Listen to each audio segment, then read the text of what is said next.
From our studios in the Motor City, this is Autoline. Here now is John McElroy. Thanks for joining us here at Autoline Detroit. You know, we've gotten through the first half of 2011 and a lot of new cars have come out. In fact, believe it or not, in the U.S. market, there's more than one new vehicle coming out every single week. So there's a lot to talk about what's going on. And joining me today for that discussion of all the new cars that have come out so far this year are Tony Swan from Car and Driver magazine. Great having you here, Tony. Good to be here. Again. And we've also got Eddie Alterman, also the editor of Car and Driver magazine. Eddie, great having you back here again. Thanks, John. Yeah, it's good to be here. And I should also mention, too, that the three of us are on the jury for the North American Car and Truck of the Year Awards, and we'll be voting on those awards later this year. But this is sort of a mid-year preview. And so you guys have driven all kinds of vehicles right now. Eddie, anything that really jumps out at you? You know, I think what's really interesting is the dynamic happening in the C segment of cars, or what used to be called compacts. They've grown quite a bit. They've gotten more expensive, much more feature-rich. Give us some examples of what you mean by C-Class cars. C-Class cars like a Ford Focus, a Honda Civic, a Chevrolet Cruze. Hyundai Sonata. Hyundai Elantra. Sonata is more mid-size, sort of C-D segment car. So that's sort of the classification there. But everything has been shuffled in that segment. And where the Honda Civic was far and away the best car in that segment, the best-selling car, now everything's kind of been reshuffled. Ford Focus really stands out as a winner to me. It's fantastic in terms of its vehicle dynamics. It does have a couple weak spots, but such as the dual clutch automatic and the kind of clumsy My Ford Touch infotainment system. But you know, you take those options off and you have a cheaper, better car. So it only strengthens its position in the market. You like the Focus too? I think the Focus is really one of the achievements this year, and I would say it's certainly a very strong candidate for 2012 Car of the Year. Did I, prematurely declare it the winner just now? I may have. We're not trying to influence anybody that the Focus is better, but the point that Eddie just touched on about infotainment, it was interesting. We had Derek Kuzak, the head of product development worldwide for Ford here recently, and he's talking about the sync system and so on, and it is complicated, and Ford is advocating that buyers of these systems should have to go to school at the dealer. And I think that some system that requires schooling in order to operate, there's something wrong with that design. It might be flawed. But, I would certainly fail because I'm a Luddite. But the point is that Derek was advocating the importance of information and entertainment for the driver rather than other aspects, attributes that we hold dear, which is the driving experience. So I agree that that's a soft point with the Focus and with other current Ford products. Yeah, it didn't bother me that much. Maybe I went to school, but I love the Ford Focus. I think it's a terrific car. Compare that, though, to a new competitor or a refreshed competitor, the Honda Civic that's out right now. It's almost like they traded places. The Civic used to be really an engaging, very light, fun to drive, very well-tuned chassis. Now it's sort of like had all the fun sucked out of it. And it's just an incredible step backward for that vehicle, and a depressing one. The impression that we keep talking about at Car and Driver is that somehow Honda seems to want to become Toyota with these bland products that are probably going to be pretty reliable, not reflecting on Toyota's recent travails, but that our character is just absent, and that is certainly true of the Civic. I think disappointment is an awfully strong word, but it's pretty close to that. I should say, however, that the Civic Si is pretty darn good. That's the high-performance version. Exactly. It's almost sort of like what VW is doing in that same segment with Jetta versus GLI. The Jetta is very dumbed down, and that's a whole other show probably. But they're still retaining, the independent rear end for the GLI, and they're making that a true enthusiast machine. Well, that's interesting, though, about the SI. They made some detail improvements and everything, but in terms of its performance, it's competing with the Volkswagen GTI and with the Mazda Speed 3. It's in that segment, and it is not a performance competitor for either. That's true. It's true, but it is so much better than the mainstream Civics that I think it's worth mentioning. Okay, as long as we're talking C-Class cars like the Focus and the Civic, what about the Hyundai Elantra? Really, really strong. I mean, it's sort of like they tick all the boxes, you know. The Korean cars are coming on so forcefully now. And the one thing I will say about the Elantra is it lacks flow. And that's sort of a very... Explain that. What do you mean by lacking flow? That harmony of controls, the predictability and linearity of the steering, the braking, the powertrain, and the chassis, those are the things that get honed and say, like, you know, the Focus really has great flow. It's got that terrific mechanical character where everything just feels right. The Elantra doesn't quite have that tuning yet, but it ticks all the boxes for sure. Ticks all the boxes, and of course it looks pretty damn good. It looks great. Which, you know, that's a big plus. So Styling whether we like it or not, styling is still a key factor. It's got a rear view camera. It's got heated rear seats. I mean, the feature content in this class is just unbelievable. That's something that Hyundai has really been able to do with a lot of its recent products, too, and that's where they trump a lot of other manufacturers. I would agree, and I would also say that the one failing that I see, it's not failing. The one thing where Hyundai cannot really claim to be a benchmark is in chassis dynamics. I don't think they're quite there yet.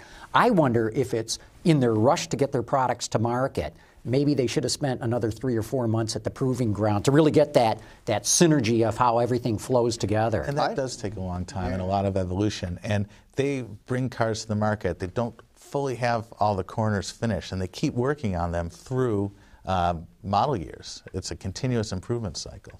And improve they have, but I don't entirely agree with you in terms of the Sonata, which is very good. You know, we did a comparison with the Honda Accord, which is, in our view, has been the benchmark dynamically in that segment, and the Sonata was right there. So it's pretty Good. And the Kia Optima. I would still say the Accord's more fluid, and it's a little bit more. It's lighter on its feet. But they're close. The Sonata is close, and of course, at the end of the day, it really kind of came down to styling. And Eddie says, "Well, we can't just pick it because it has better styling." Well, this is what influences purchase decisions. What else do you guys see out there that you like? Let's talk about the domestics. Chrysler's got a couple of new vehicles out there. The new 300. They really, I think, spent their money in the right place. Marchione said back at that first big day-long powwow 2 years ago, he said, you know, this project was far too down the road for me to kill it because it's so expensive. But they really did focus very, very intently on the interior, on chassis dynamics. And, you know, the old one was great, and it was a classic American rear drive, front engine V8, but you always felt like you were driving your dad's car. You know, the high sills and the kind of big play in the steering, it's all been sort of tightened up and tamped down, and it really, I think, is a great evolution of the previous vehicle. Quality of materials within is much improved, and I think that's a plus for them, too. And I guess that talking about Chrysler and Fiat and so on kind of brings us to the 500, which is an interesting player. Cinquecento. Right. And I view that car as a novelty, but and I think that the bloom is going to come off just because of the limited utility there, and also the performance is, you know, modest, to be kind. 100 horsepower, you know, it's light, but at the same time, I think Tony's right. You know, these things have sort of a shelf life or a cute sell-by date of 18 months or so, and you have to keep refreshing it. And Mini has, I think, done an amazing job of allowing people to customize their cars and keep the things fresh. We have yet to see that from Fiat. We have yet to see that kind of push into the market. Now, of course, Mini has blazed quite a trail, but you don't see Fiat coming with this really creative, fun advertising, you know, all the kind of, I would say, culture around the car yet. It might be on its way. It might, but of course, you know, they've had problems launching the car. They can't get their dealer network lined up, or they've been slow in doing that. So I'm not sure that we've really seen enough of them on the road, and I haven't seen much of any advertising. There's also a Cabrio coming, and then a performance version, the Abarth. So I think they will extend the model range. What I find about the car is I like it. Overall, I think it's pretty good. But with an automatic transmission, it's slow as molasses. It's glacial. 0 to 60 is June, you know. Yeah, right. And there are limits to what people will accept, their fuel economy notwithstanding. P.J. O'Rourke did a piece for us on that, and he said for a car with so much personality, it ought to have more personality. That's a good way to put it. My only fear for them is I think Fiat has set overly ambitious sales targets for that car in the U.S. market, and they may be disappointed in that regard. It may sell well, but I don't think it's going to sell to the level they expect. And there might be a great initial bump and a lot of pent-up demand for it, and I think the timing is right, but extending it and making it into a fully fledged brand, that's going to really be the question. Mm-hmm. What about sticking with the Chrysler group, Dodge Charger? I think the same thing holds true of the Charger as for the 300, don't you, Tom? I think so too, and I think that the little styling tweaks that they've made to it, they retained that city with broad shoulders kind of character, but it looks better. It looks a little more refined, and of course the dynamics and so on are similar to the Chrysler. I mean, there isn't too much distinction there, and of course you can get the SRT8, so that you can listen to Hooma. Right. Which is one of my favorite tunes, rapidly disappearing. Yeah, I can't wait for the 8-speed transmission to come in, though, because the V6 model, which is affordable and it's a good engine, it replaces a whole, a plethora of engine V6 choices. Several V6s of which they were previously proud. Right. It makes this power up high, and accessing that power with the existing 5-speed is not all that easy, and it's a little frustrating, but it's just nice to have that format be as healthy as it is. Ford discontinued the Panther platform. Rear drive is what you're talking drive, about, yeah, right? rear drive V8 front engine. And it's good that there seems to be signs of health in that segment. I agree. I think they've done a good job of refreshing the Charger. I think they spent their money very wisely. The only thing I don't like gets to what you were talking about. I think in calibrating the powertrain for the ultimate in fuel economy, it's what I call a sticky calibration. I feel like the torque converter in the transmission's always locked up, and when I step into it, it's like a hesitation before it really goes. And I think an 8-speed automatic transmission will allow them to open up that calibration, so to speak, and make it a lot more friendly to drive. That'll help, but one of the things that we see practically across the board with automatic transmissions, they want to get you to top gear by the end of the driveway. Exactly, as fast as possible. And so you're always, to get meaningful power out of that V6, right now with the 5-speed, you got to drop down 2 gears, because it's always getting you in top gear. We haven't talked about anything from General Motors yet. They've got the Buick Verano and the Chevy Sonic coming out. Tony, any thoughts on those cars? Well, the only version of the Verano that I've driven is the one with the manual transmission, bless their hearts, for doing something like that. That's the Regal you drove. Well, yes, okay. The Verano's the smaller one.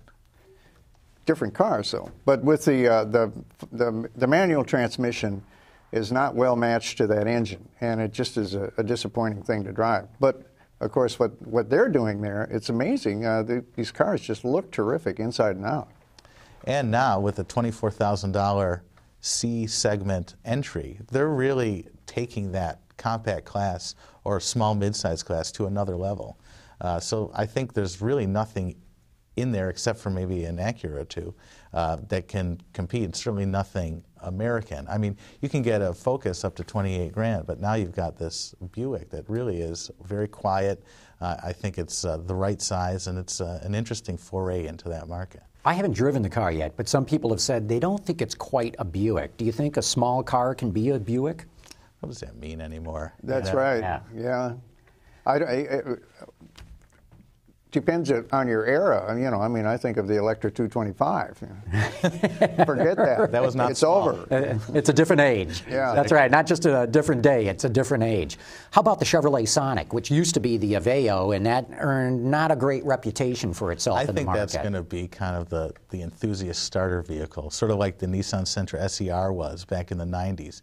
They've got the cruise engine in it. It's lightweight. It's got that great power to weight ratio that you don't get in what we're calling the B segment, which is Honda Fit. Mazda 2 is very light, and the Sonic is heavier than that. But what's interesting about the Sonic is the up-powered version, the enthusiast version, is also the Eco Champ. So I think they've got it And nailed. EcoChamp meaning that not only do you get 40 performance, mpg, you get good fuel economy too. Exactly. I would agree with that. You know, I think that kind of a car lends itself to simple customization with, you know, exhaust and wheels and maybe even headlamps, some of the stuff that might have been done by enthusiasts 30, 40 years ago.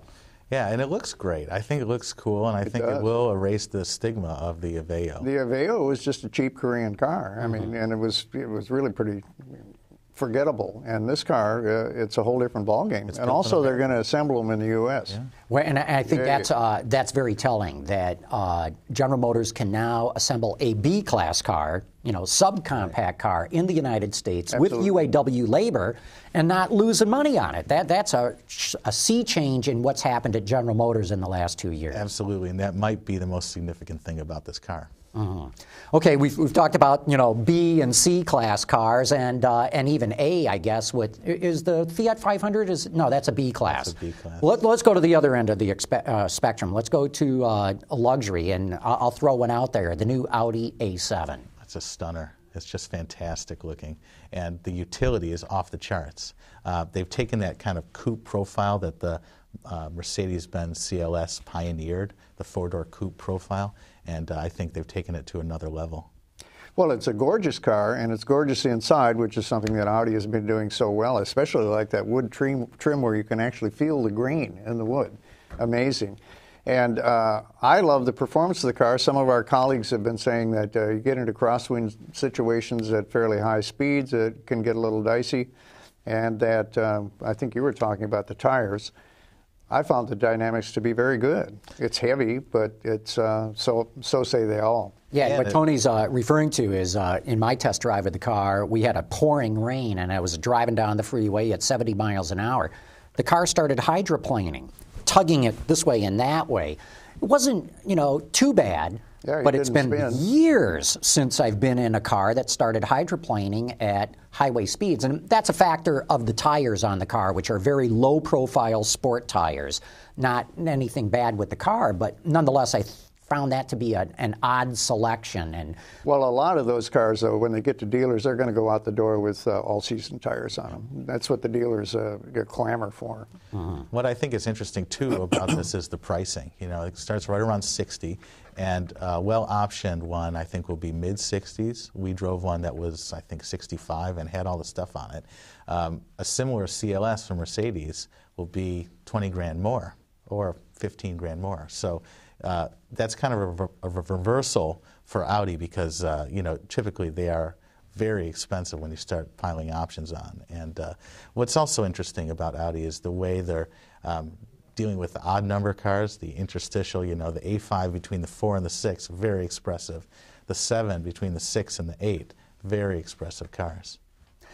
My only question about the A7 is whether the public who buys big sedans like that will warm up to a fastback look, hatchback, fastback look, rather than a more formal notchback with a trunk. The Panamera is not great looking, but it's selling like hotcakes. It is. And that's the same format, same layout. No, that's a good point. And well, how perceivable is that going to be when you think about the CLS, which has got that shape, even though it's got a formal trunk? Right. Well, like I said, I'll be interested to see how that kind of a customer reacts to the car and how well it sells. I think it'll do pretty well only because Audi seemingly is on a roll these days. They just keep knocking them out of the park. Yeah. It's the American rejection of hatchbacks in general, I mean, I think is diminishing. You know, the younger buyers coming into the market, there's more acceptance there. Although, you know, you look at the difference between the Golf and the Jetta, 6-to-1 Jetta here, and in Europe it's vice versa. Well, we talked about the Mercedes CLS, and that's been redone for this year, too. I haven't been in the car. Have either of you been in it? I have not. No, nor have I. No. Okay, how about the Mercedes? Moving swiftly along. The SLK. Have not driven it. That just came out, right. So I guess we don't have a whole lot to talk about that. But also in the luxury end, I guess, is the Nissan Murano, what they're calling the Cross Cabrio. Yeah. You laugh, Eddie. Why? Well, we just did a story on that called The Oddity, and it was a takeoff on Homeric epic verse. So it was trying to capture the absurdity of that vehicle. But there really is nothing like it. I think that it will find its buyer. I mean, it's very luxurious inside. It could almost be an Infiniti, and there's really no crossover that offers a drop top. And I think for a certain Orange County housewife, they might really enjoy it. I agree. I think that the buyers, all three of them, will really enjoy it. This thing is absurd. I don't get it at all. It's really expensive. I forget what the numbers are, but it's by far the most expensive thing in that lineup, the Murano lineup. But absurdity makes the world go round. I mean, I'm driving a G55 AMG Mercedes-Benz. Quite an absurd vehicle, also quite enjoyable. Yeah, you could look at certain political candidates. No names. Yeah, what I like about the Murano Cross Cabrio is, thank goodness, the industry has finally come out with a four-door convertible again. I mean, it's been ages since there was the Wrangler. Well, yeah, I hear you, but I also agree with you, Tony. As much as I appreciate it for being so different, I think this thing will be pretty much sales-proof. I think it's going to tank. Yeah, absolutely. Let's see. We also have seen a new Impreza from Subaru. What do y'all think of that? Go. Yeah, a little less expressive, more in line with the legacy. I have not driven it yet, but the Impreza's gotten softer and softer with each successive generation. So I don't hold out a lot of hope that this is going to be kind of the second coming of that homologated WRX. Well, I think that the one thing I'm glad about when you get into the STI end of it, the really high-performance one, is that they went back to a sedan body style for it. And I like that snarky little sedan look, although living with it, I mean, that's really a young man's car. Well, I'm really impressed by Subaru these days. Somebody forgot to tell them there was a raging recession going on worldwide. They just sailed through that, no problems. They stuck to their guns. They didn't go up market. They talked about value. They did not raise prices. And they have such a strange but useful mix of products appealing to so many different constituencies. Very, very interesting product planning. And there has been some rumor of a possible two-wheel drive Subaru coming on. I think that'd be a mistake for them. They have done so well with all-wheel drive on all of their products across the board, and they're sitting in the catbird seat. The last 2 years, they've exceeded their sales expectations and records, and it just keeps going. As my dear mother would say, let's disagree to disagree. The rear drive FT86 Subaru Sports Coupe, I think, will be a stunner. It's great because they're lowering the engine, they're lowering the center of gravity height, and I think it's just going to be amazing. It's possible for them to expand their whole franchise doing that. We'll see. Okay, Volkswagen making a big push in the American market. The new Passat's out. We're going to see a new Beetle, totally refreshed Beetle. Your thoughts? Passat is interesting that they have to do a U.S. version of it because it got so expensive in Europe, and it's hard to see where they took cost out of it. I think they've done a good job in that respect. It's very bland looking. A lot of room inside of it. Especially rear leg room. Yeah, they're hitting the right boxes there, and we'll see. Very bland to look at, though. It certainly is a good value, but I think when you get a little bit deeper, the reason guys like me bought Volkswagens is because they were really the cheap European alternative, even though they were more expensive than a similar segment Asian vehicle. That hardcore VW guy is looking at this Passat and saying, wait, they've made an Impala here, or they've made, a Camry. Where does that leave me? And I think that's a dangerous game to play. And if you are putting VW now into really the thick of it with Camry and Accord, it has to have quality to beat the band. And I think that that's going to be a big challenge for them.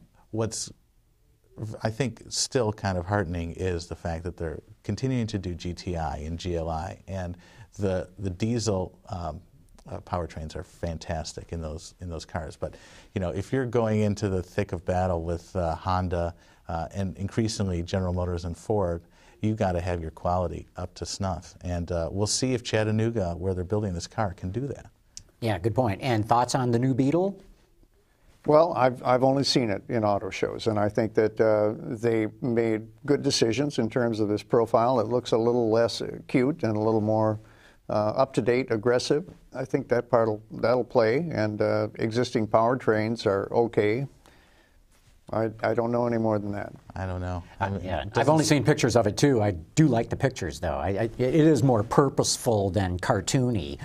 Yes, and exactly. that's a good move for the car. I saw it at New York, and I like the looks of it. And again, one of the problems with the current one is that you have that profile dating back to the beginning of time and before World War II. And in certain situations, when the sun's up here, you've always got there's too much window there, and so reducing that roof line is going to help that particular aspect. Yeah, there's a lot of solar gain in that car, and the dashboard is so long. I mean, you can sleep 10 to get that windshield. Yeah. Well, look, we've gotten through an awful lot. We didn't get through everything, but as I said before, there's so much new product coming out. We're going to have to do this again at the end of the year. But Tony Swan from Car and Driver, Eddie Alterman from Car and Driver, thanks for coming on Autoline Detroit. It's been great having you here again. Thank you, John. And thank all of you for tuning in.